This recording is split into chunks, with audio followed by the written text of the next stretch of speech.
Far East Broadcasting Company Philippines, in partnership with Green Hills Christian Fellowship Ortigas, bring you a message from the Word of God. Together, let us know Christ and make Him known.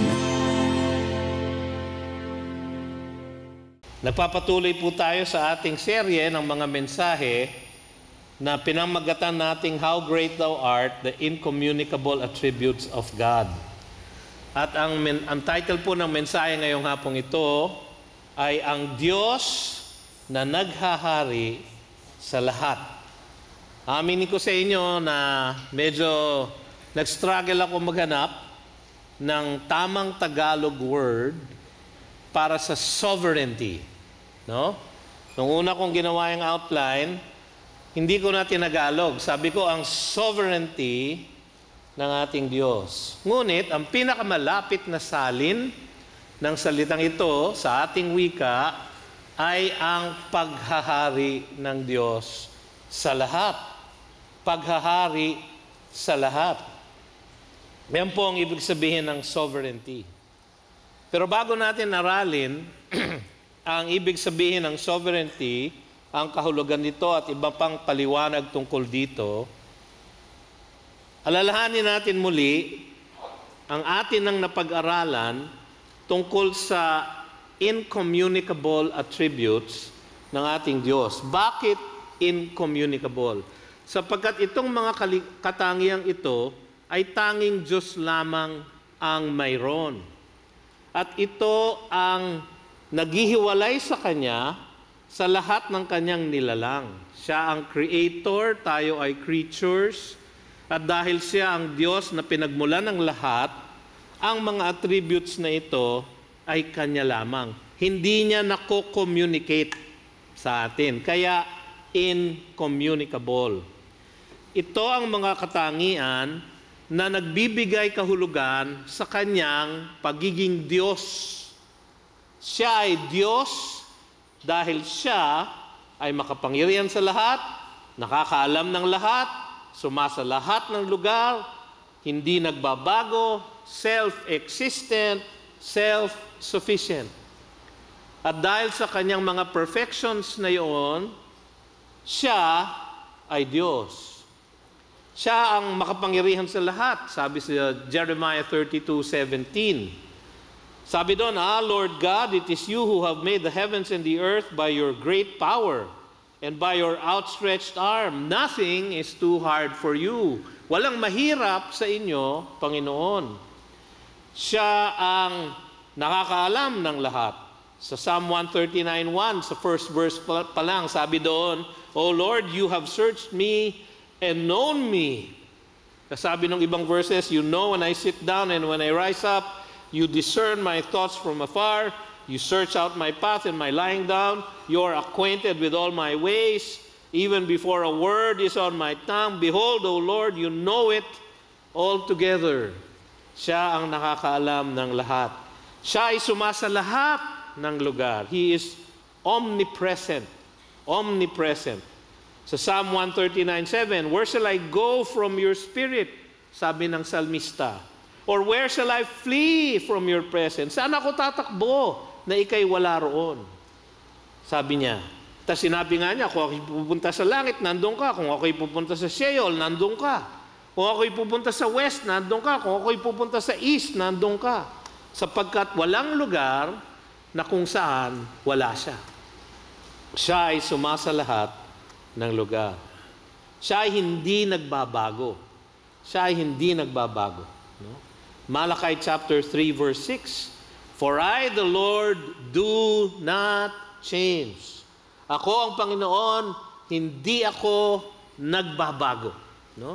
Hindi nagbabago ang kanyang pangako, hindi nagbabago ang kanyang plano, hindi nagbabago ang kanyang layunin, hindi nagbabago ang kanyang ugali, hindi nagbabago ang kanyang pag-ibig, kabutihan, kahabagan, kagandahang loob. Siya ay hindi nagbabago. Siya ay self-existent. Sabi sa John 5:26, For as the Father has life in Himself, so He has granted the Son also to have life in Himself. Siya lang po ang merong buhay sa kanyang sarili. nagmumula sa kanyang sarili. No? Pinaliwanag na natin na hindi siya self-created, siya ay self-originated. Magkaiba po yun. Ang self-creation po hindi pwede mangyari kasi kailangan kayo'y nasa labas ng sarili ninyo para gawin ang sarili ninyo.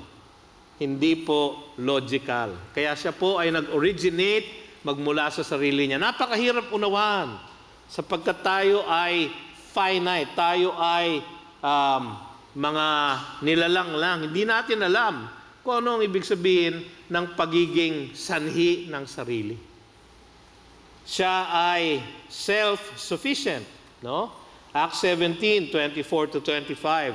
The God who made the world and everything in it, being Lord of heaven and earth, does not live in temples made by men, nor is he served by human hands, as though he needed anything, since he himself gives to all mankind life and breath and everything. Ang ating Diyos, hindi po tayo kailangan. Hindi niya po tayo kailangang ilikha. Hindi niya po tayo kailangang gawin. Hindi niya tayo kailangan para siya ay sambahin at bigyan ng kalwalhatian sapagkat siya ay malwalhati in and of himself. Siya ay glorious as is. Hindi niya po tayo kailangan para siya ay sambahin at bigyan ng luwalhati sapagkat ang lahat ng luwalhati ay nasa kanya na. Alam niyo, dahil totoo ang lahat ng ito, siya ang makapangyarihan sa lahat, nakakaalam ng lahat, sumasa lahat, hindi nagbabago, self-existent, self-sufficient. Dahil totoo ang lahat ng iyan, dapat tayo maging panatag sa ating pagsasailalim sa kanyang paghahari sa lahat. So dapat napaka-secure natin na siya ang naghahari sa lahat. Na ang naghahari sa lahat ay makapangyarihan sa lahat, nakakaalam ng lahat, sumasa lahat ng lugar. Dahil siya ang naghahari sa lahat, panatag dapat ang ating loob sa lahat ng mangyayari sa atin. So, umpisahan po natin ito at tingnan natin ang katotohanan ng kanyang paghahari sa lahat. Una, ang kahulugan ng kanyang paghahari. May babasahin po ako sa inyo mula sa Westminster Confession. Ito po ang parang artikulo ng lahat ng mga doktrina ng mga protestante. No? Westminster Confession, chapter 3. Wala po sa screen, babasahin ko po sa inyo. God from all eternity did by the most wise and holy counsel of his own will freely and unchangeably ordain whatsoever comes to pass. Yet so as thereby neither is God the author of sin, nor is violence offered to the will of the creatures, nor is the liberty or contingency of second causes taken away, but rather established. Naintindihan nyo? Ang hirap, no? Kahit ako, medyo nahilo ako doon. Chapter 5, ganito ang wika. God, the great creator of all things, doth uphold, direct, dispose, and govern all creatures, actions, and things, from the greatest even to the least, by his most wise and holy providence, according to his infallible foreknowledge, and the free and immutable counsel of his own will, to the praise of the glory of his wisdom, power, justice, goodness, and mercy. Malinaw? Mahirap din, ano? Pero medyo mas naintindihan natin yon. Ngayon, may papakita akong slide, pinakita rin ni Pastor Larry kaninang umaga. Ito ang sabi ng ilan mga guro. No? So, ito ay biblically derived descriptions of God's sovereignty. Si A.W. Tozer, ang kanyang famous na book ay The Attributes of God. Isa pong napakagandang babasahin. Nire-recommend po namin ito na basahin ninyo. Siya po ay available sa lahat ng bookstore hanggang ngayon. Ang sabi ni A.W. Tozer, God's sovereignty is the attribute by which He rules His entire creation. What He creates, He rules. Sabi naman ni Arthur Pink, isang komentarista na nung unang panahon, ang sabi niya, God's sovereignty is the exercise of His supremacy. Siya ang ganap, pinakamataas sa lahat. God does as He pleases, only as He pleases, always as He pleases. Parang malinaw-linaw yon, no? Siguro mas simple yung sabi ni Dr. Wayne Grudem, ang siyang kumatha ng systematic theology. Ang sabi niya doon, God's sovereignty is His exercise of rule as sovereign or king over His creation. Sa madaling salita, mga kapatid, ang ibig sabihin ng sovereignty ay ang kanyang paghahari sa lahat. No? Kayo po ba'y nakaranas na makamiting ninyo siguro, o makaharap nyo, o makaniig ninyo ang isang king, or queen, or princess, or hindi Disney princess ha, no? Yung totoong princess, o di kaya isang pangulo, presidente, isang prime minister, no? Kung meron po kayong ganong karanasan, hindi po ba parang medyo nakaka-intimidate, no? Sa pagharap ninyo, no? Ako po'y merong ilang pagkakataon na ako'y nakaharap sa mga pinuno ng bayan, no? Nakaka-intimidate po, parang nakaka-insecure, no?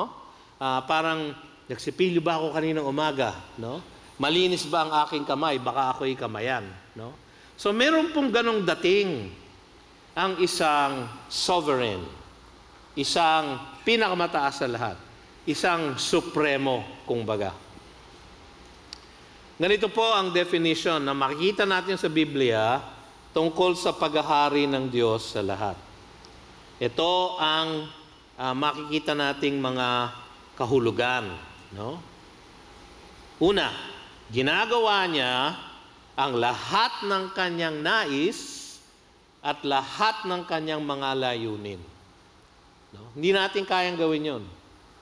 Hindi natin kayang gawin ang lahat ng ating nais. No? Kasi ako, gusto kong, ang nais ko sa oras na ngayon ay magmerienda. No? Magmerienda ng turon. Di ba?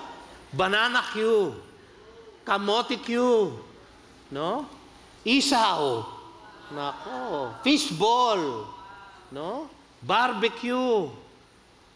Pero bawal po sa akin lahat yan. Yan po ang aking nais. Ang layunin ko po ay pumayat. No? Pumayat ng payat na payat. No? Pero parang mas imposible po yon kaysa sa pagdating ng Panginoon. No? So hindi ko kayang gawin ang lahat ng aking nais at lahat ng aking mga layunin. Ngunit ang Diyos, ang sabi ng Biblia, kaya niyang gawin yon.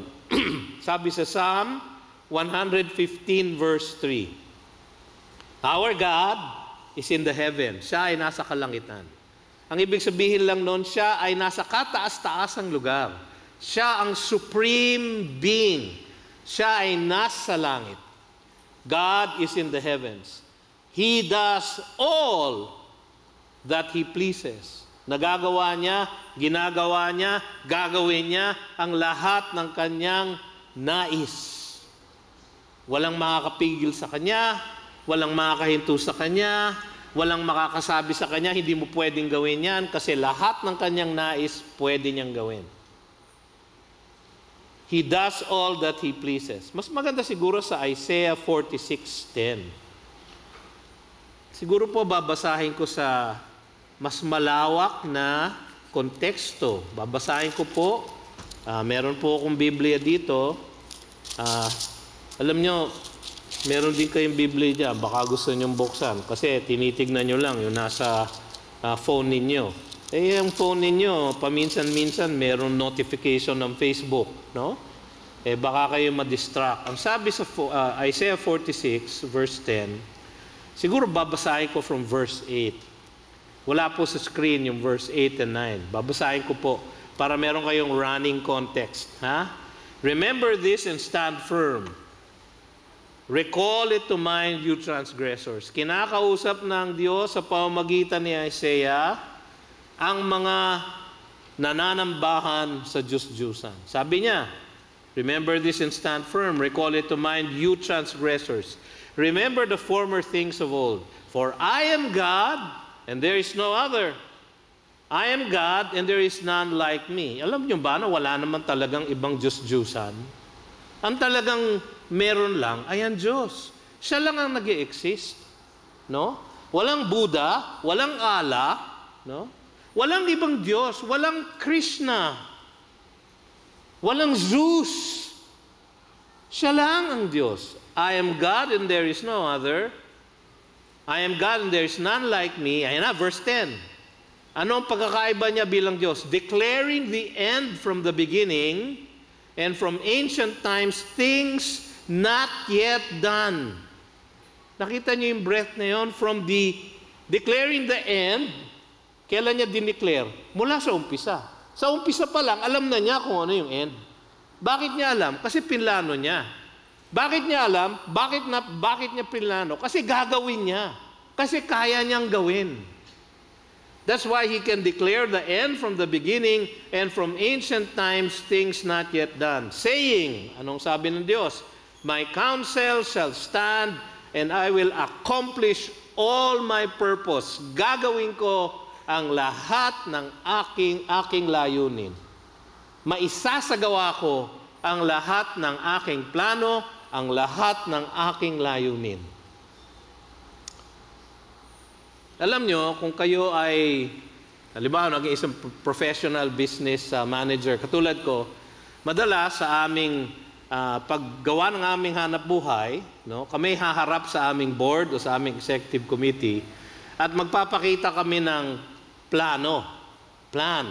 Pag in-approve nila yon, every month, ipe-present namin nila yung plan, kasi ipe-present namin yung actual.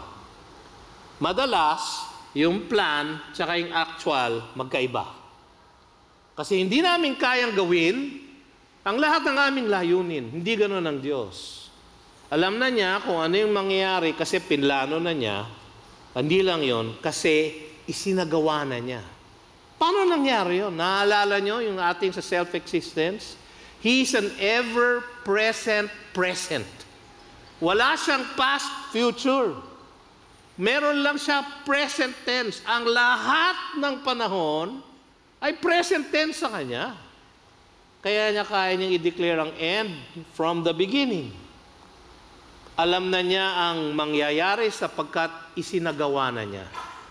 Napakahirap maunawaan ng taong katulad natin na limitado ang ating pag-iisip. So ginagawa niya ang lahat ng kanyang nais at lahat ng kanyang mga layunin. Pangalawa, pinag-aharian niya ang lahat ng mga bagay sa ating daigdig. Pinag-aharian niya ang lahat ng mga bagay sa ating daigdig. Alam niyo mga kapatid, itong katotohanan ito dapat magpanatag sa ating kalooban. Kasi kung minsan marami tayong mga agam-agam, marami tayong mga inaalala dahil sa mga nangyayari sa ating mundo, no? May gera sa Europa between Russia and Ukraine. Hindi po natin alam kung yun ay mag-escalate into a world war. Alam niyo naman, ang lahat ng world war ay nag-umpisa sa Europa, no? Baka itong World War III, no? Hindi po natin alam. At habang nagkakaroon ng mga parang ng kaguluhan doon, meron namang alingas-ngas sa Asia, no? Between China at guess who? Ang Pilipinas, no? Parang yung ating mga fishermen at yung kanilang Coast Guard, ang ating Coast Guard, kanilang Coast Guard, parang nagbabanggaan, no?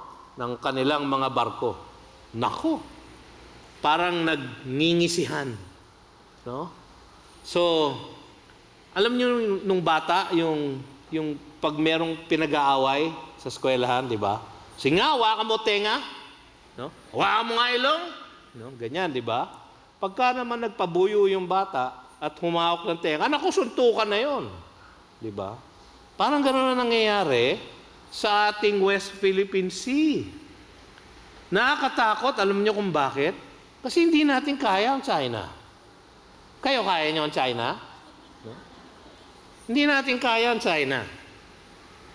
So nakakabagbag damdamin, kumbaga. No? Pero anong sinasabi nitong katotohanan ito? Pinaghaharian niya ang lahat ng mga bagay sa ating daigdig. Siya ay nakaupo sa kanyang trono, hawak niya, kontrolado niya ang lahat. Tingnan niyo ang Daniel chapter 2, verse 21.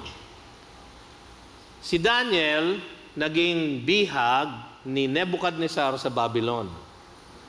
Nagkaroon ng panaginip si Nebuchadnezzar na hindi niya maalala o ayaw niyang alalahanin at pinipilit niya na ang kanyang mga wise men ang magbigay sa kanya kung ano na panaginipan niya.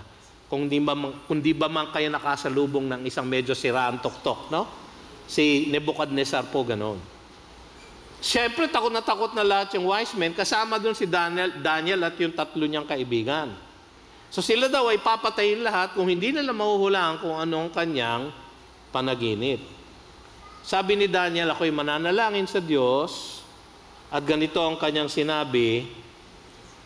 Sabi niya, "Blessed be the name of God forever and ever, to whom belong wisdom and might." Bakit? He changes times and seasons. He removes kings and sets up kings. He gives wisdom to the wise. Sa kanya nagmumula yung wisdom na sasabihin ni Daniel kay Nebuchadnezzar. He gives wisdom to the wise and knowledge to those who have understanding. Bakit alam ng Diyos kung ano mangyayari? Kasi siya ang nagbigay ng panaginip na yon kay Nebuchadnezzar. Yung panaginip na yon na tungkol sa buong kasaysayan ng buong sanlibutan. Kung anong mga empires ang mangyayari sa buong history ng mankind.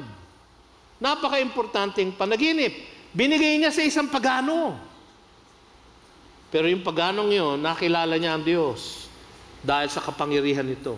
At dahil doon siya ay naging mananampalataya. Kaya isang araw, pagdating po natin sa langit, baka ninyo matalisod si Nebuchadnezzar. No? Ang sabi dito, He removes kings and sets up kings. No? So, siguro kayo, baka yung iba sa inyo, nababahala sa mga nangyayari sa Amerika. No? Presidente na ulit si Trump. No? Hindi nila binoto 4 years ago, ngayon binoto na naman nila, no? Parang ano ba 'yan mga Amerikano? Teka muna, bago kayo manumbat at magpintas, ano ba naman tayo? No? Eto na naman tayo, di ba? Sino ba ang mga pinipili nating leader? No? Hindi ko alam kung sino ang binoto nyo nung huling halalan. Hindi ko sasabihin sa inyo kung sino ang binoto ko, no? Pero, hindi ba kung minsan, nakakadismaya na ang binoboto natin, hindi naman kwalipikado. At maraming mga ginagawang kalokohan. At kung sino-sino lang. Kung minsan palamura, kung minsan walang modo, di ba? Hindi natin alam no? Kung minsan nakakapagtaka, bakit ba naboboto yung mga yan? Sino ba ang naglalagay sa kanila sa poder? O ito ang sagot. Akala nyo kayong bumoto. Akala nyo kayong nangampanya. Ito ang sagot. He removes kings. Sino si He? Ang Diyos. He removes kings. Siya ang nagtanggal kay Biden. Alam mo, siya din nagtanggal kay Trump. Pero nandiyan na naman si Trump. He removes kings and sets up kings. No? Siya ang may hawak ng lahat. Huwag tayong mababahala. Pangatlo, hinirang na niya ang kanyang mga anak bago pa niya nilikha ang lahat. Ito, dito natin ma-appreciate ang paghahari ng Diyos sa lahat. Dito sa kanyang paghirang ng lahat ng mananampalataya sa kanya, na lahat na kanyang magiging anak, bago pa niya nilikha ang lahat. Ano ba ang nangyari bago nagumpisa ang lahat? Wala, eternity. Alam nyo ba na maraming scientists hanggang ngayon sa ating mundong ibabaw, ang merong ginagawang napakalaking isang hadron collider sa Europe, no? It straddles over several countries, no? Billions of dollars na ang kanilang na-spend. Ang objective lang nila ay nais nilang magpunta o bumalik doon sa umpisa ng lahat bago nangyari yung Big Bang. Kasi gusto nilang malaman, yung pinaka-nanosecond bago nangyari yung Big Bang, gusto nilang malaman kung bakit nangyari ang Big Bang at sino ang nagbigay ng Big Bang. No? Gusto nilang malaman yun. Tayo alam na natin. Wala tayong ginastos. Mga mangmang tayo, hindi katulad nila, mga PhD. No? Alam na natin. Kasi ang sabi sa Genesis 1:1, in the beginning, sino? God! God created the heavens and the earth. Alam niyo pa kung anong ginawa ng Diyos bago niya inumpisahan, bago niya nilikha ang lahat. Alam mo ang isang ginawa niya? Ephesians chapter 1, verses 4 to 5. Baka gusto niyong tingnan, kasi baka naman ang kino-quote ko sa inyo ay hindi tama. So, kung gusto niyong buksan ang inyong mga Biblia, magandang marinig kung minsan yung palaspas ng mga pahina ng Biblia. No? Ayan, ganyan. Ganyan. Minsan gawin yung ganyan. Ephesians chapter 1, verses 4 to 5. Nagumpa siya si Pablo sa isang doxology.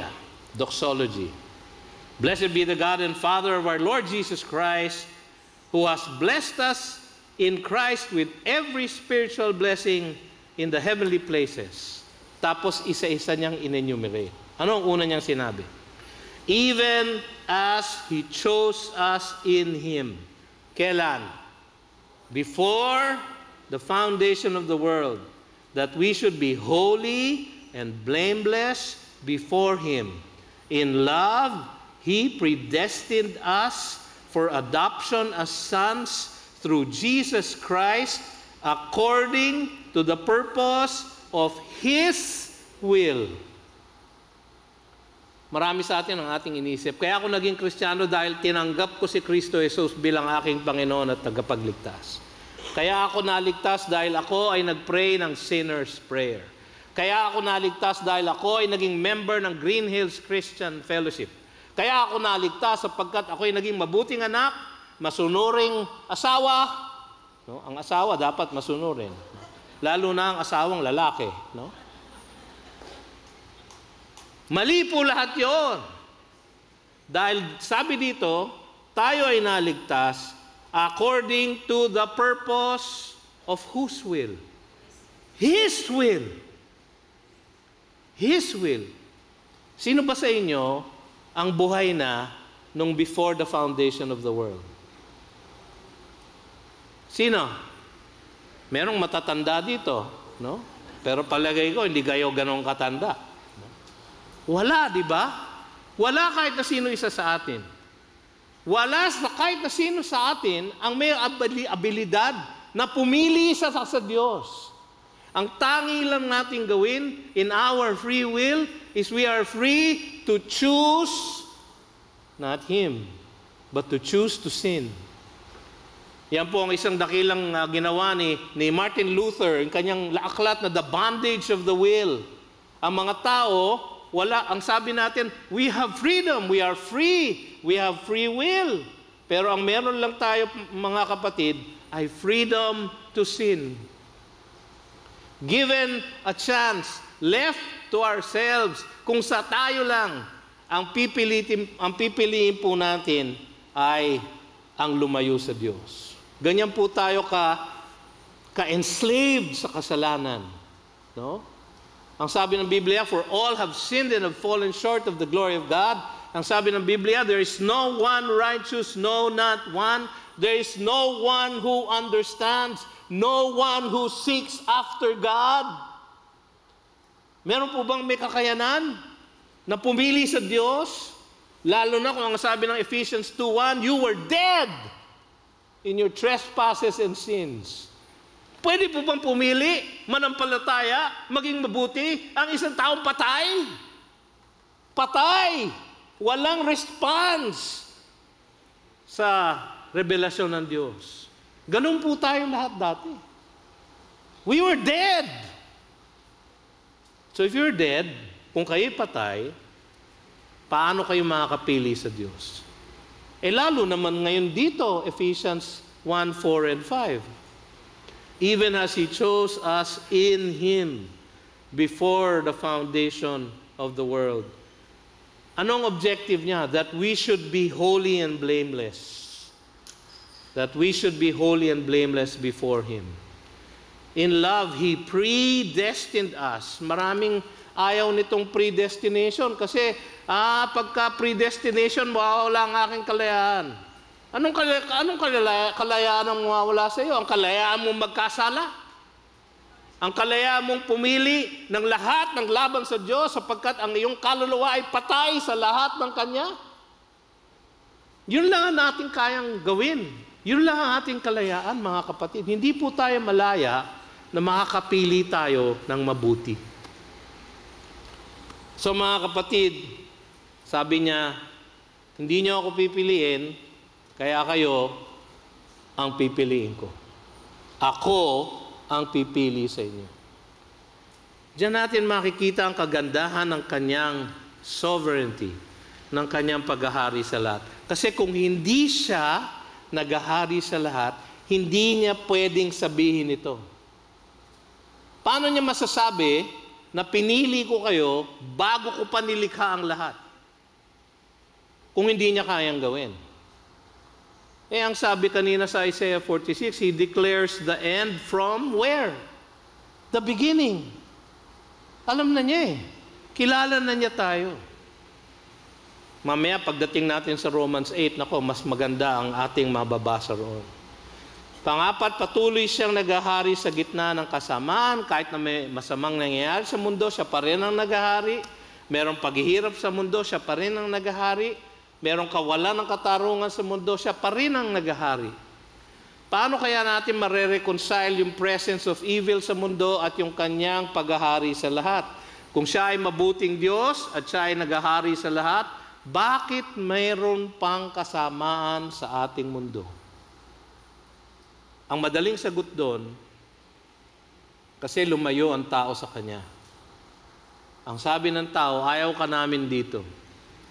At dahil siya ay pinabayaan niya tayo sa ating sariling pagkakasala, kaya nagkakaroon ng kasamaan sa mundo. Pero napakasimple pong sagot yun. No? Tignan niyo ang sinasabi ng Genesis chapter 50, verse 20. Alam niyo yung nangyari kay Joseph, di ba? Siya ay binenta into slavery, naging slave ni Potiphar, naging naparatangan ng rape, no? Nakulong, at dahil sa isang napakagandang pangyayari, siya ang naging prime minister ng Egypt. Saan kayo nakakita ng ganon? Kung hindi ba naman kamay ng Diyos yun? Na si Joseph, isang slave, naging preso, naging prime minister. Sino lang ang pwedeng gumawa nun? Diyos lang. Di ba?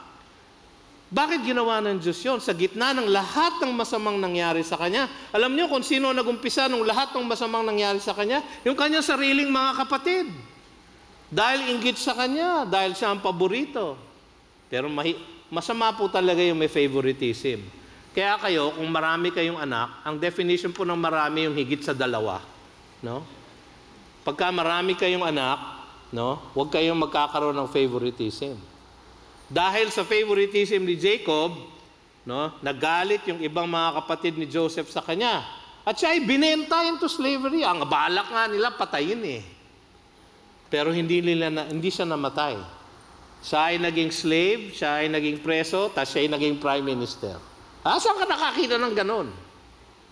Bakit nangyari sa iyo? Ang sabi niya sa Genesis 50, nung namatay na si Jacob, yung mga kapatid niya takot na takot. Naku, tiyak, papatayin na tayo ni Joseph ngayon. Wala na si tatay. Anong sabi niya? As for you, you meant evil against me. Tama ba yon? Tama, di ba? Tama Nainggit sila, inattempt siyang patayin, binenta siya, naging slave, siya ay naging preso. Lahat ng yon, you meant evil against me. Guilty ba sila? Guilty sila. Accountable ba sila? Accountable sila sa mata ng Diyos. But, sabi dito, God meant it for good Bakit? To bring it about that many people should be kept alive as they are today. God meant it for good. Tingnan natin yung Acts 2:23. Ang sabi ni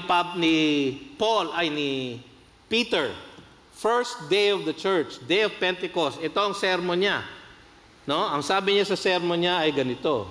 This Jesus, si Kristo Jesus, delivered up according to the definite plan and foreknowledge of God. Nasa plano ito ng Diyos. Ang nangyari sa Kanya ay plano ng Diyos. Ang nangyari sa Kanya ay isinagawa ng Diyos. You, ang tinuturo niya ay ang mga Hudyo. You, crucified and killed by the hands of lawless men.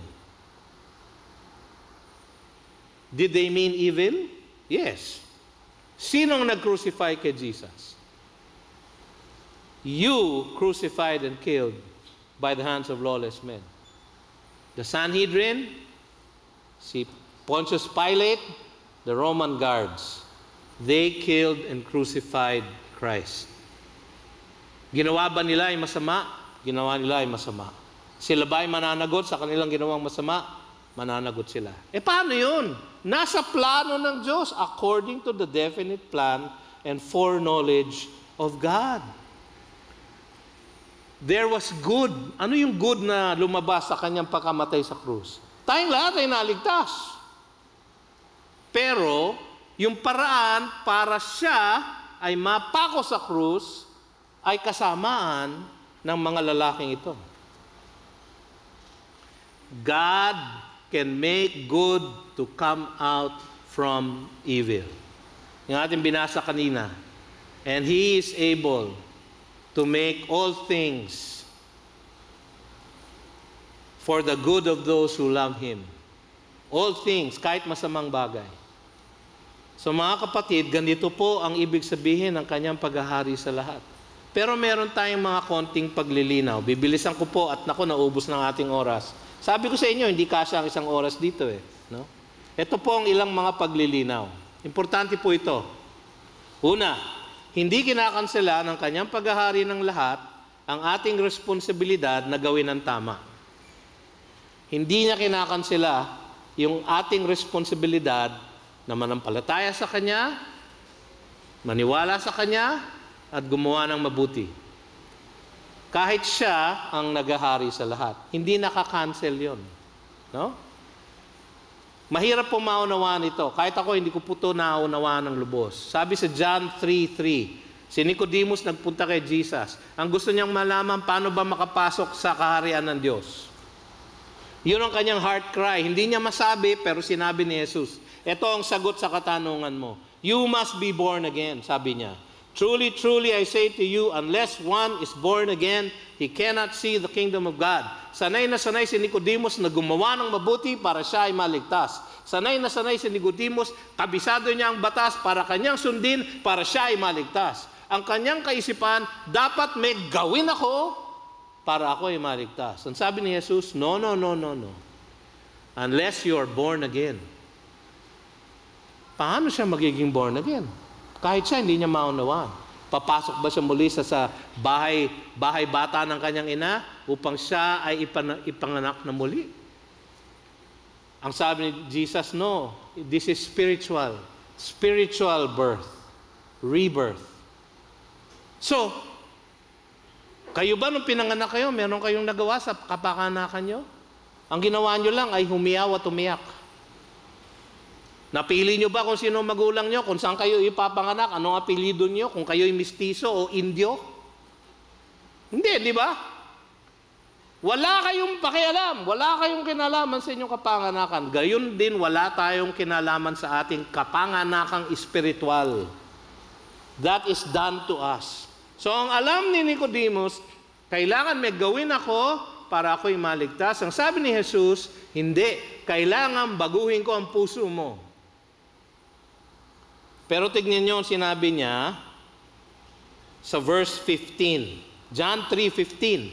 Same conversation, same guy, same Jesus. That whoever believes in Him may have eternal life.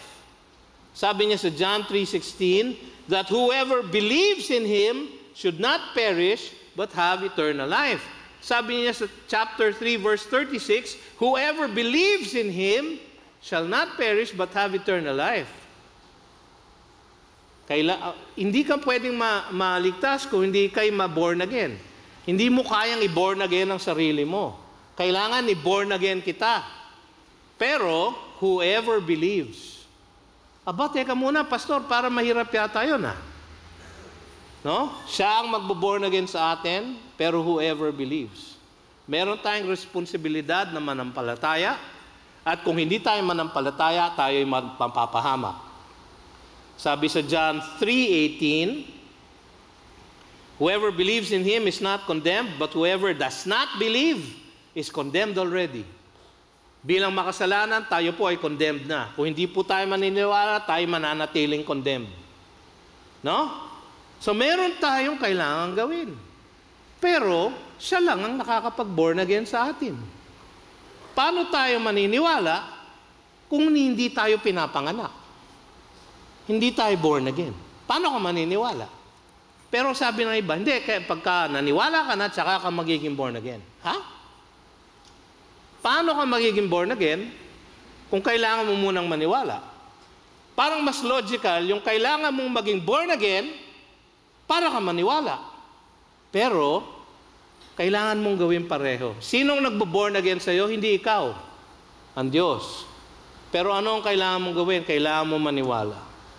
Kung hindi ako maniwala, ako ba'y accountable pa rin? Yes.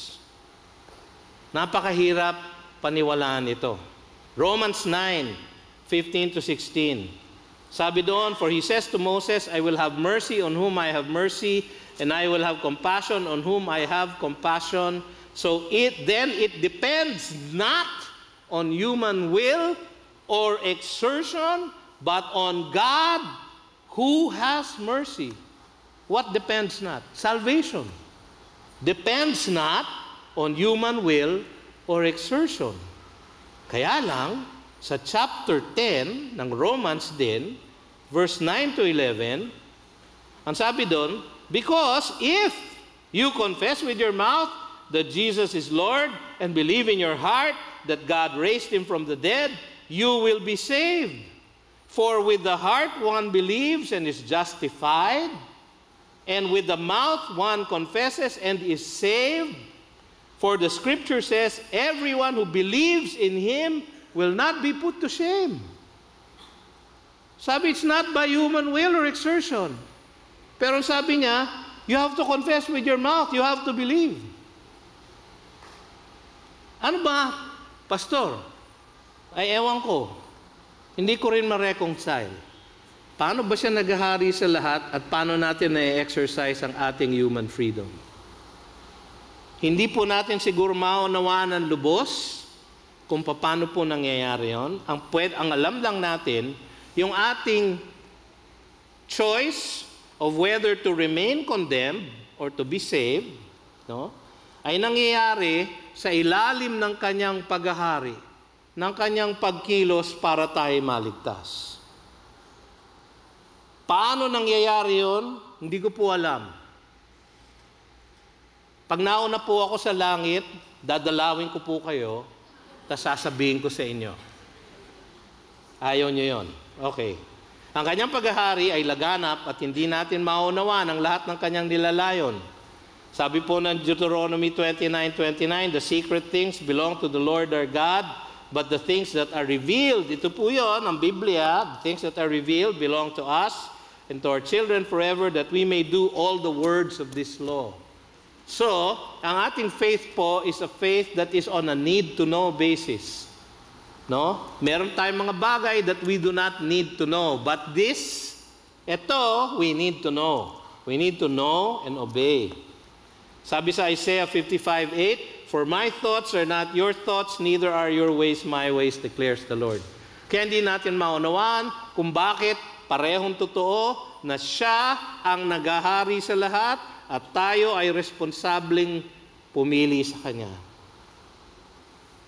Pero kailangan natin tanggapin na parehong totoo. Ang Diyos ay naghahari sa lahat at siyang pinagmumulan ng lahat ng mabuti, James 1:17, at hindi kailanman pinagmumulan ng kasamaan, James 1:13. So, sa kanyang paghahari sa atin, wala siyang ginagawang kasalanan o hindi niya tayo puwersa magkasala sa kanya. So, lahat ng nagkakasala dahil talagang tinulot nila na sila ay magkasala. Yung mga kapatid ni Joseph, they meant it for evil. Yung mga pumatay kay Kristo, they meant to kill Him. Hindi pinilit ng Diyos itong mga ito na magkasala sapagkat hindi siya pinagmumula ng kasalanan. Ang lahat ng nagmumula sa Kanya ay kabutihan lamang. Mahirap maunawaan mga kapatid, pero dapat nating tanggapin. Ang kahulugan nito sa Kanyang paghahari sa lahat. Anong kahulugan ng Kanyang sovereignty sa atin? Ano ba ang implikasyon nito? Bakit ba ito importante, Pastor?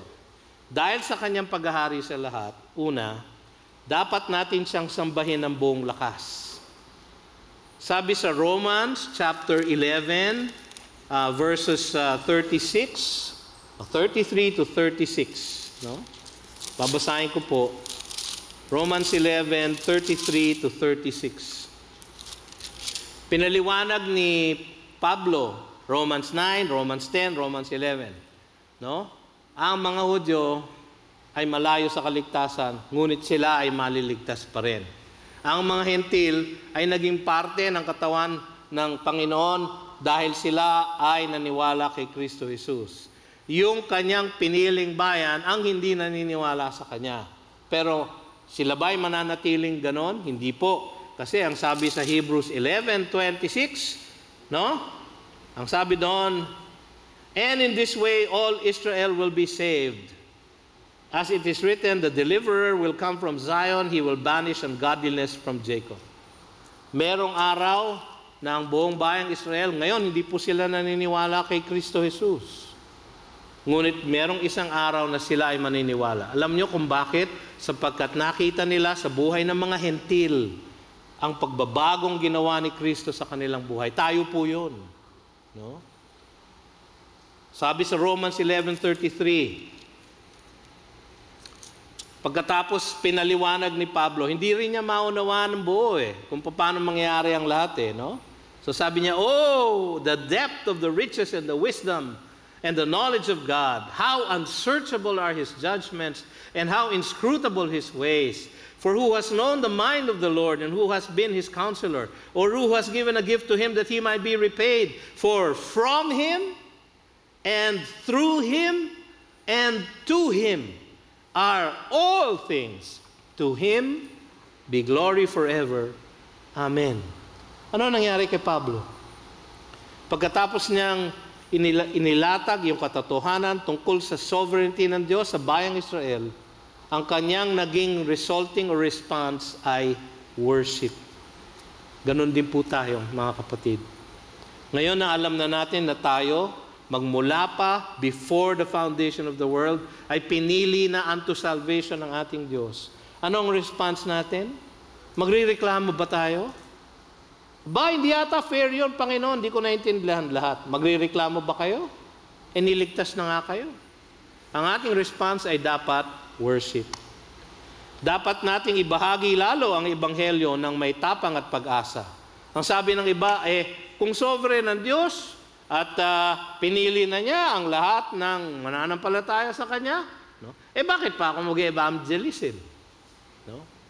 Ang sagot ko dun sa mga nagsasabi nun, bakit hindi?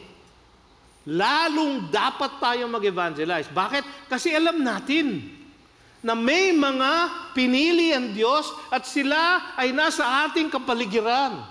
Bakit nasa ating kapaligiran? Bakit maglalagay ng church dito ang Diyos kung hindi sila nandyan sa paligid natin? Baka sila yung nagdadaan sa kalye dito sa ating tagiliran.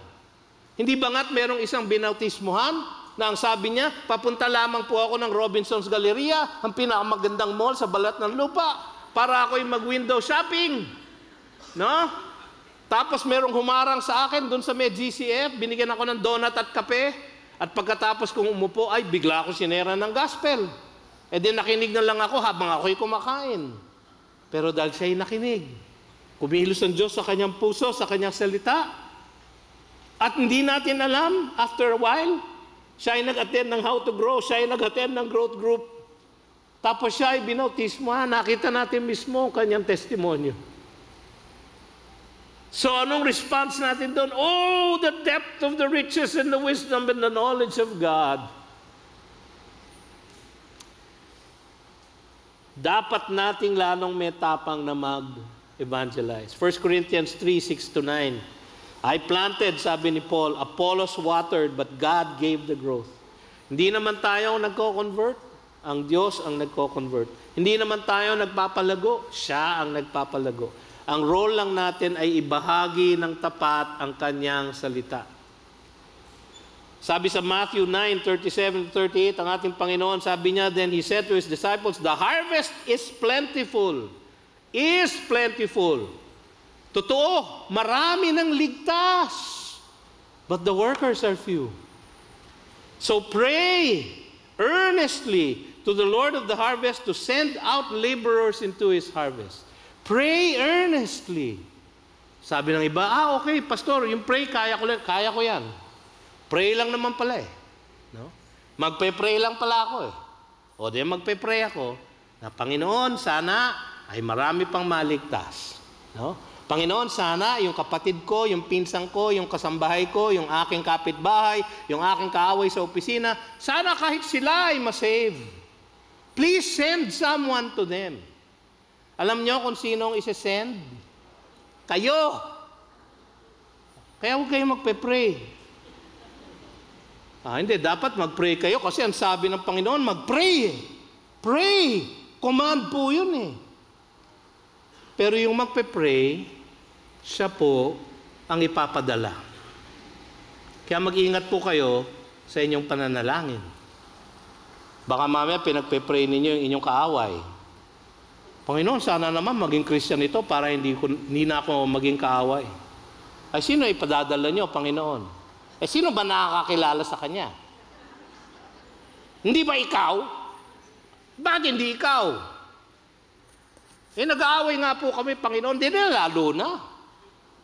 Yung pinakakaaway niya, nagpapakita ng pag-ibig sa Kanya para ilapit siya sa Diyos. Mga kapatid, mag-isip-isip po tayo. Sabi kasi sa Romans 1:16, for I am not ashamed of the gospel. Kung minsan, ashamed po tayo eh. For it is the power of God for salvation to everyone who believes, to the Jew first and also to the Greek. It is the power of God. Ang gospel po ang power, hindi po tayo. Dapat nating harapin ang buhay na may kapanatagan at pananalangin. Sa ating pananalangin, dahil ang Diyos ay naghahari sa lahat, nakatitiyak tayo na ang Kanyang itutulot ay yung pinakamabuti sa atin at magluluwalhati sa Kanya. Tiyak na ang ating kaligtasan ngayon at magpakailanman. Binasa natin kanina yon sa Romans 8. Di po ba? Babasahin ko po ulit sa inyo. And we know, tiyak, that for those who love God, all things work together for good, for those who are called according to His purpose. Kanino po ito? Para kanino po ito? Those who love God. Bakit nyo love ang God? Because you were called, pinili, chosen. You were called according to His purpose. Anong purpose niya? To be conformed to the image of His Son. May purpose siya. Yung purpose niya sa verse 29. For, yung salitang for, ang ibig sabihin po noon, ang susunod, paliwanag. For those whom He foreknew, minahal noong araw pa, before the foundation of the world. Hindi yan foresaw. Foreknew, ang ibig po sabihin noon, minahal na tayo ng Diyos noon pa. Those whom He foreknew, He also predestined to be conformed to the image of His Son in order that He might be the firstborn among many brothers. Yun po yung ibig sabihin ng good. Yun po ang goal. Paano po makakarating sa goal? And those whom He predestined, past tense, He also called, past tense. And those whom He called, He also justified. Past tense, tayo po iligtas na. Ito ang pinakamatindi. And those whom He justified, He also glorified. Siguro naman, Pastor, future tense na yan. Hindi, past tense pa rin po. Bakit? Kasi ligtas na tayo.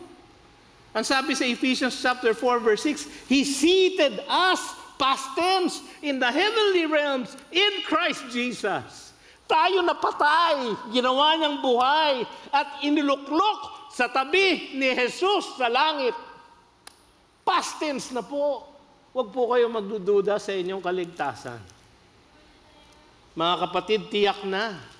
Kaya nga sabi niya sa verse 31 to 34, marami siyang argument. Sino ba ang pwedeng mag-condemn sa atin? Wala. Kasi kung ang Diyos ang naghuhusga at siya ang nagpadala kay Kristo at siya ang ating tagapagligtas, sino ang pwedeng mag-condemn sa atin? Wala.